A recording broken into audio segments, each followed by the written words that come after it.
In here on Sunday night, but since this is graduation night, I wanted to talk about something else just a little bit.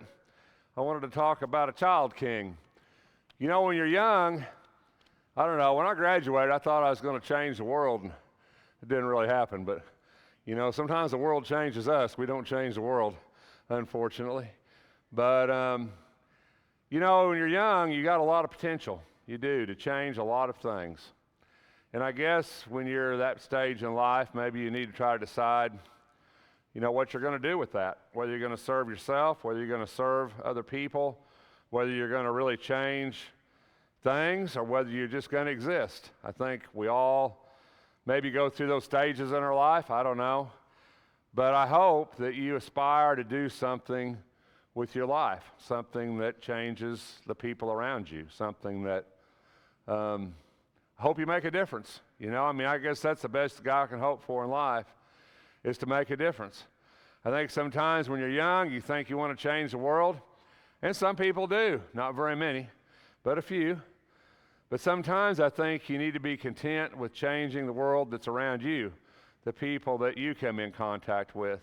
You know, I found out a long time ago I'm never going to change the world.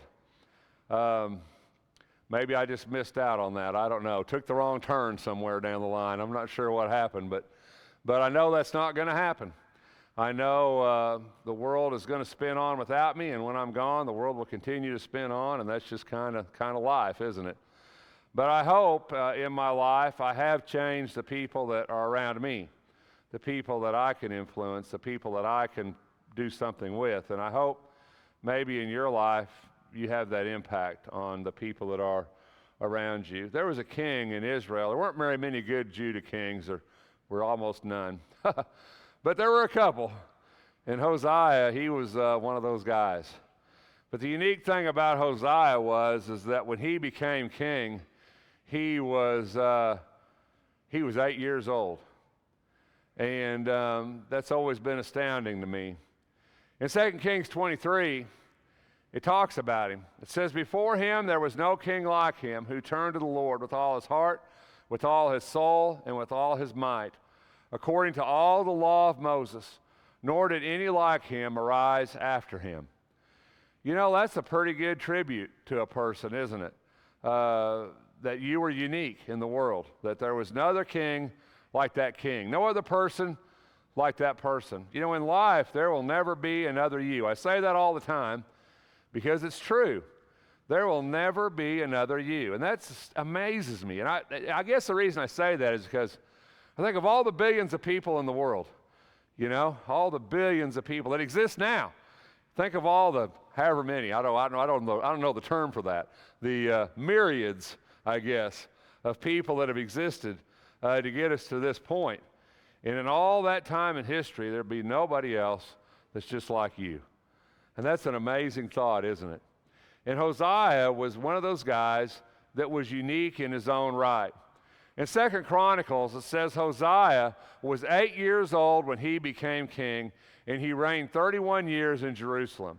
He did right in the sight of the Lord and walked in the ways of his father, David, and did not turn aside to the right or to the left.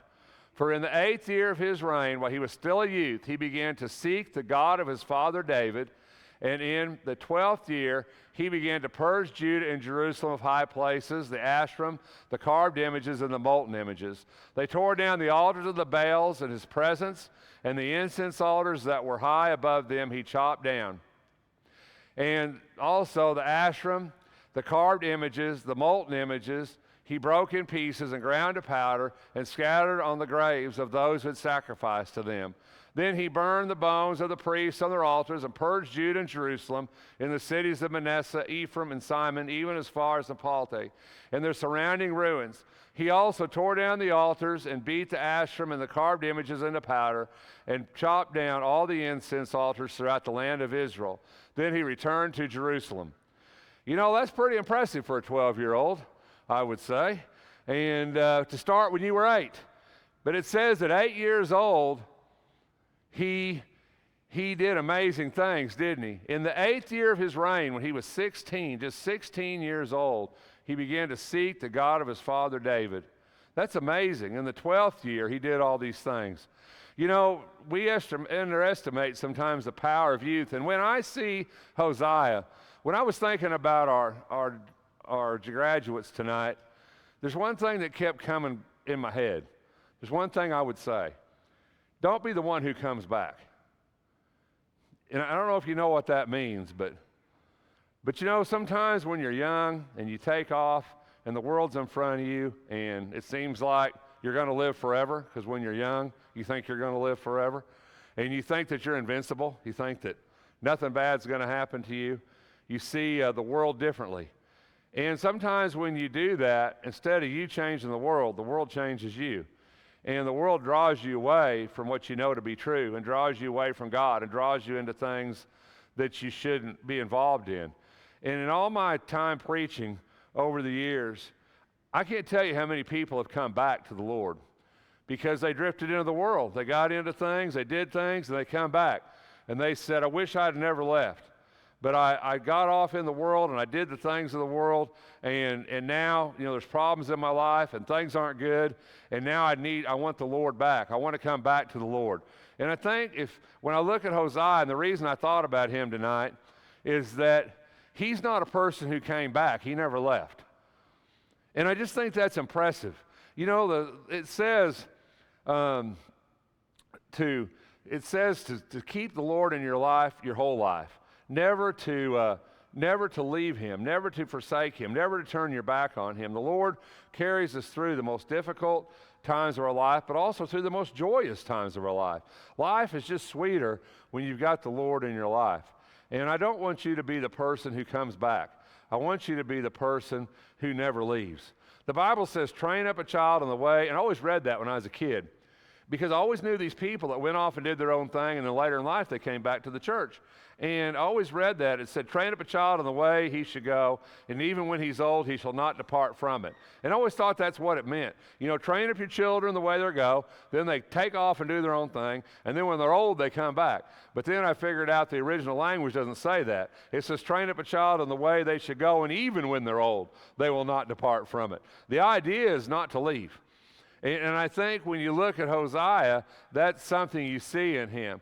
It says in the 18th year, the king Josiah and the king Siphon, the son of Uzziah, the men of Mishlam, so he's 18 years old, right? At 18 years old, or the 18th year of his reign, so he's 26 years old. And at this point in time, here he goes to do this stuff, right? It's amazing what he did in a short period of time. He didn't reign that long, and yet it's amazing the things that he did and the changes that he made and how he tore down these altars. But now he's going to rebuild the temple. And you know, the temple's in disrepair, and the law has even been lost. You wouldn't think that's possible for Israel to lose the law of God, for Jerusalem to fall into that state of disrepair. And yet the temple's in disrepair. The law's been lost. And so Josiah comes in and he puts this program together to rebuild the temple. Let them deliver it to the hand of the workmen who are the oversight of the house of the Lord, and let them give it to the workmen who are the house of the Lord to repair the damages of the house. To the carpenters and the builders and the masons for buying timber and hewn stone to repair the house. Only no accounting shall be made with them for the money delivered into their hands, for they deal faithfully. You know, Josiah, in this early stage of his life, he's going to rebuild the temple in Jerusalem. And I think when you start to look at his life, you really see this. But then they find the book of the law, don't they? So they're rebuilding the temple, they're cleaning it up, and I just can't imagine they would lose the book of the law. They would lose this law. I mean, it's the law of Moses. It's what's supposed to be the law of Israel, and it's lost. It's hidden in the temple. It's been desecrated. And so these workmen, they find this book of law in the house of the Lord. And Hilkiah gave the book to Shaphan, who read it. And the scribe came to the king and brought back the word to the king and said, your servants have emptied out the money that was found at the house, have delivered it into the hands of the workmen who have oversight of the house of the Lord. Moreover, Shaphan the scribe told the king, saying, Hilkiah the priest has given me a book. And Shaphan read it in the presence of the king, and when the king heard the words of the book of the law, he tore his clothes. You know, truth is something we seek our entire lives, to have a greater truth, a greater understanding of God and His law and His word and what it means in our lives. It just amazes me they lost this. It amazes me the priest wouldn't have the book, but when the book was read to the king, he found a greater truth. He tore his clothes. He reinstated things that had been long forgotten. He brought the people back to the Lord. He did a change in his life that no one else had ever did, and no one else would do after him. He was a king like no other in history. But you know, God saw this. When you look at this story, you see what he did, but then when you go to the prophetess, she says, the Lord has saw what you've done. You know, what you do in this life matters. The things that you accomplish, the things you do for God, they matter. It's all written down, the Bible says. It's all written down in a book. And in that book are all the deeds that we've done in this life, all the things. You know, and when this book is recorded, it's a legacy of our life. You know, if we waste our early years, we might never have later years. Maybe early is all we're ever going to have. We don't know. When I see these kids that are starting on this journey, I think everybody in here that's old, I think if we could go back, we'd do it different. I mean, you'd do something different. Am I right? There ain't an older person in this church sitting here that if you could go back, you wouldn't do something different. You know, that's life, isn't it? I think every decision moves you in a way, moves you to an outcome. You know, Josiah was no different. But God saw the things that he did, and God said, listen, he said, I'm not going to destroy Israel while you're king. You know, Josiah changed the mind of God. He said, I'm not going to destroy him while you're king. I'm going to let you live. I'm going to let you see the end of your days. I'm going to let you see because you're honest, you're just, you're truthful, you seek me with your heart. He changed the mind of God. God said, make no mistake, I'll destroy him because I'm done with you. I'm done with him. He says, but I'm not going to do it for your sake while you're alive because you've changed my mind. You know, what we do here is so important. We don't sometimes understand the importance of it, of what we do, how we act, the decisions we make, the people that we influence. To pray to get the right people in your life, to put the right people around you, people that make you better, people that make you grow, people who lift you up, not tear you down. To always be the second person in a race. I mean, that's the key to my life. Always be second, because you always want somebody that's going to push you to be just a little bit better. You know, never run with people who are always going to lose. Run with people who are going to beat you, who are going to make you better. Run with winners. Run with people who are stronger than you, better than you, more faithful than you. Run with those people because they'll make your life what it should be. The influence of the people around us can never be underestimated. Listen to wise counsel. You know, Josiah was 8 years old. Now, he might have been the wisest 8-year-old on the planet, but he was still 8 years old. And I never knew an 8-year-old that was able to run a kingdom. I mean, even the best 8-year-old I ever knew was never able to run a kingdom. So for Josiah to do what he did, he had to have some pretty smart people around him, didn't he? People who knew what they were doing, people who were faithful, people who led him in the right way, led him down the right path. And he had to be wise enough to listen to that. Not to do his own thing, but to listen to that. You know, if you're graduating here tonight, I just told you something. There's not a person in this auditorium, I promise you, that if we could go back and live our lives over, we wouldn't do something different. It's just, that's life. That's how it is. We would change something. Maybe not anything major, maybe something major, I don't know. But we would definitely make some changes. That's wisdom. And sometimes my dad would always tell me something, you know, this is my dad. He would always tell me something. He'd be like, well, I'm going to tell you. And then he goes, well, I don't know why I'm telling you. You ain't going to listen to me anyway. You know, that's what he'd always tell me. And but I did listen, you know, even though he said I wasn't going to. I did listen. I listened despite him because he said I wasn't going to listen. He was a pretty smart old man, really, you know, when he said I wasn't going to listen. Then I listened because I wasn't going to have him get the best of me, you know what I mean? But listen to wise counsel, right? Listen to the people around you that have been there. Rely on that. Rely on wisdom. Rely on the wisdom of age, because I promise you There's not a thing in life that you're going to go through that somebody in here probably has not experienced. And they might be able to tell you the best way through it. You know, Josiah sought the Lord, didn't he? He never stopped doing that. And I would tell you to never, ever stop doing that. Always to seek the Lord and to seek his wisdom, to seek his guidance, his comfort, his support. Learn to love him and decide to love him when you're young and when things are good, because there'll come a time in your life when you'll need him and you want him to be right where you need him to be. You know, the other thing is he followed God's word, didn't he? You know, he didn't do it his own way.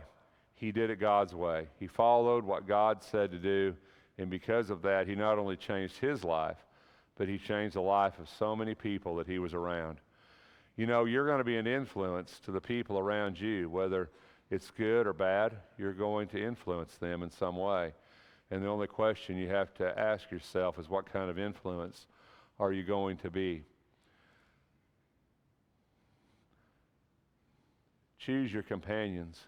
I always tell people that are getting married, I always give them one piece of advice. I say, always marry somebody who's going to make you a better person. I believe that's the best rule in life. And in any relationship you have in life, be that marriage, be that friends, be that whoever it is, always choose those people who are going to make you better. Don't choose people who are going to drag you down. Choose people who are going to make you better. You know, for all the good of Josiah, he kind of died a terrible death. I'll let you read that for yourself. He kind of died a terrible death. Kind of an untimely, terrible, senseless death. But in the time that he lived, he did great things. And he was remembered. You know, at the end of our life, as you begin this journey, which you're already in the middle of, I guess, but as you begin a new part of this journey, sometimes we got to ask ourselves, what will people remember you for? Will they remember you for being a good person, a good student? Will they remember you for being something that's not good? What's your legacy in life? There's been several times in my life I've tried to write my own obituary. You ever tried to do that? Just to see what I would say about myself. And that's morphed over the years a little bit, I might add. Brent's kind of looking at me. But have you ever tried to write your own obituary? Have you ever sat down and wrote? I've had to write a lot of obituaries in my life, thanks to Leela. But have you ever tried to write your own obituary? Rex Walter, born 1964 in Grand Junction, Colorado, passed away at the age of whatever, in wherever, for whatever reason, right? He was a what? You know, he was a kind of a scandalous character, that guy. You know, hopefully that wouldn't be what you'd write, right? But whether you know it or not, you're writing it. You're writing your obituary, the story of your life, what you did, who you loved, where you spent it, what was important to you, what was not important to you. You're writing it right now. And we start that the day we're born. We start writing our obituary for the day we die. And I don't mean to make this a downer thing, but sometimes you need to live your life with that in mind, that we're not eternal creatures. We're temporal beings with a limited amount of time on this earth to do the things that you want to accomplish. And when you're going into your age, you think of all these things you want to accomplish. And you only have so much time to do that. So I guess what I'm trying to say is get started, because you're never going to get done if you don't get started. And you got to keep focused on what you actually want to get done instead of all these other things that's going to happen to you in life. That's the best advice I know how to give you. Live your life. Enjoy your life. Love your Lord. Serve your God. Live a good life, a full life. Be blessed. Prosper. And die in such a way that your life mattered. Josiah died in such a way that his life mattered. Jeremiah chanted a lament for Josiah. I've never heard a lament. I mean, I've read a few. Never really heard one. Be kind of interesting, wouldn't it? He wrote a lament, and all the male and the female singers speak about Josiah and their lamentations to this day. And they made them an ordinance in Israel. Behold, they are also written in Lamentations. In Lamentations, it says, the breath of our nostril, the Lord's anointed, was captured in their pits, of whom we had said, under his shadow we shall live among the nations. You know, it's one thing to be born. It's another thing to live. But it's a much greater challenge to live well and to die well. Life is fleeting. But we can make a difference in the time that we have. And we need to use our days wisely for the Lord. Anyway, a few words that maybe you'll never remember, but maybe you will. I don't know why I tell you, you ain't going to do it anyway, but I told you. So if we can help you in any way, won't you let it be known while we stand and sing.